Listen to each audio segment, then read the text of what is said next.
Selamat pagi Bapak Ibu Saudara yang terkasih dalam nama Tuhan. Kita berjumpa lagi dalam sapaan dan renungan pagi GKI Salatiga. Hari ini Jumat 8 September 2023 bersama saya Natalia Setiawati. Sebelum kita merenungkan firman Tuhan, mari kita berdoa. Allah Bapa kami dalam surga, kami mengucap syukur untuk kebaikan-Mu ya Tuhan. Terima kasih untuk istirahat sepanjang malam. Kami boleh ada dalam perlindungan Tuhan dan kami bersyukur pada pagi hari ini kami boleh bangun kembali dengan tubuh yang sehat. Terima kasih untuk hari baik yang Tuhan sudah sediakan. Terima kasih untuk kesehatan yang Tuhan berikan kepada kami. Dan sebelum kami memulai hari ini, kami rindu Engkau menuntun kami dengan kebenaran firman Tuhan yang akan menjagai langkah-langkah kami. Terima kasih Tuhan, di dalam nama Tuhan kami Yesus Kristus kami berdoa dan mengucap syukur. Amin. Bapak, Ibu, dan Saudara, renungan kita pada pagi hari ini saya ambil dari Kitab Roma pasal 12 ayat yang ke-18. Demikian suara firman Tuhan. Sedapat-dapatnya, kalau hal itu bergantung padamu, hiduplah dalam perdamaian dengan semua orang. Judul renungan kita pada pagi hari ini, mengusahakan hidup damai. Rasanya semua orang memimpikan hidup dalam perdamaian. Pasti. Bukankah hidup aman itu jauh lebih tenang dan indah, dan hidup dalam perdamaian menjadi dambaan semua orang? Mengapa saya mengatakan seharusnya? Karena hari-hari ini kita bisa melihat bahwa begitu banyak orang yang lebih suka tidak berdamai. Ada banyak yang suka memprovokasi, mencintai perpecahan, perdebatan, dan terjadi keributan yang bertambah banyak. Tetapi orang yang normal tentu merindukan suasana damai dalam hidup dimanapun mereka tinggal. Sayangnya ada banyak di antara kita yang merindukan kedamaian, tetapi tanpa sadar justru banyak melakukan hal-hal yang bisa mencederai perdamaian itu sendiri. Bagaimana bisa? Bukankah kita tidak sedang berperang dengan orang lain? Benar, mungkin kita tidak sedang berperang melawan orang, tetapi secara tidak sadar kita sering dengan mudah memupuk kebencian terhadap orang lain. Kita mudah marah dan saat terbakar emosi kita gampang mengeluarkan kata-kata yang penuh dengan caci maki, mengomentari orang lain dengan sinis, bahkan berkata kasar. Kita lebih mudah untuk merasa iri terhadap kesuksesan orang lain, bahkan tidak sedikit yang berlaku kasar kepada keluarga sendiri. Alasan stres bekerja, tekanan di kantor, dan lain sebagainya bisa menjadi alasan pembenaran dari tindakan yang sama sekali tidak baik ini. Kita lebih mudah mengkritik ketimbang memberikan pujian. Kita lebih mudah untuk sinis ketimbang dengan tulus mengakui kelebihan orang lain. Jika demikian, bagaimana mungkin kita bisa memimpikan sebuah lingkungan yang ramah, damai, dan penuh dengan kasih jika kita sendiri tidak bisa melakukan sesuatu untuk itu? Bukankah itu juga berarti bahwa dalam banyak hal, ada tidaknya sebuah kedamaian itu juga sangat tergantung dari kita juga?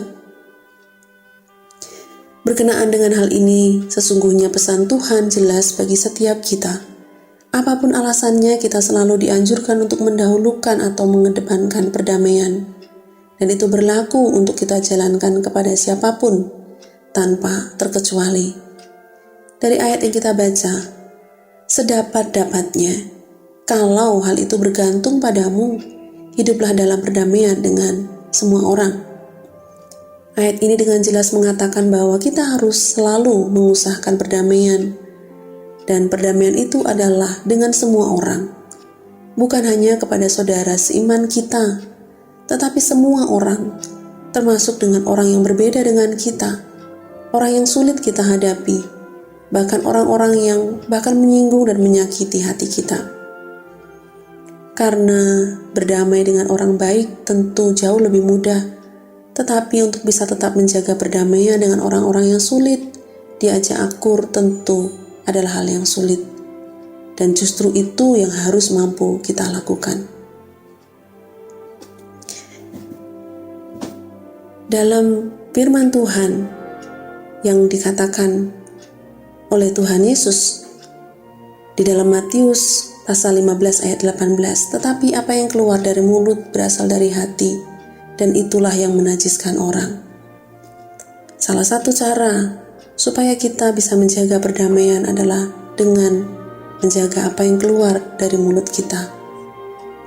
Karena dari ucapan mulut inilah maka kita akan bisa menjadi pembawa damai bagi orang-orang di sekitar kita.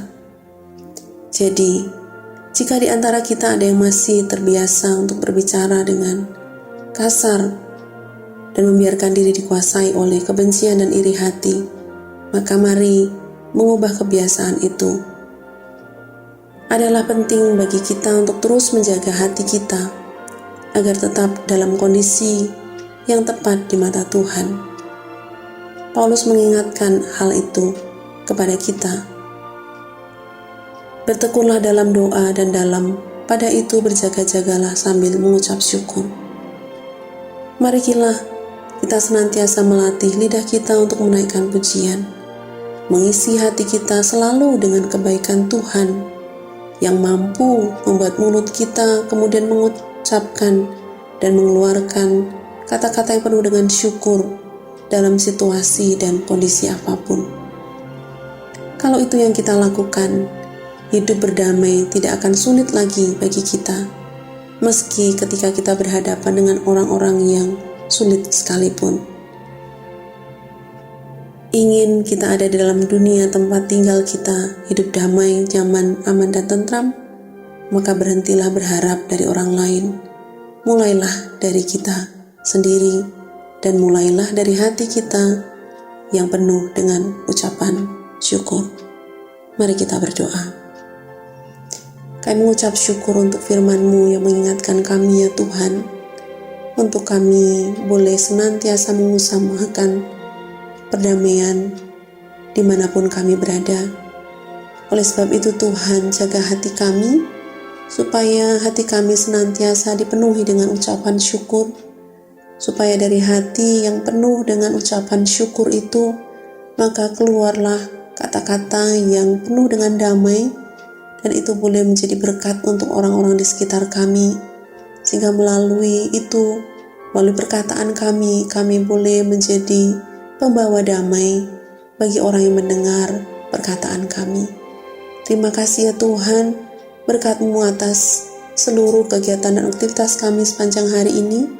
Tuhan melindungi kami, Tuhan menolong kami, supaya kami boleh terus ada di dalam kebenaran firman Tuhan dan memuliakan nama-Mu sepanjang hari ini.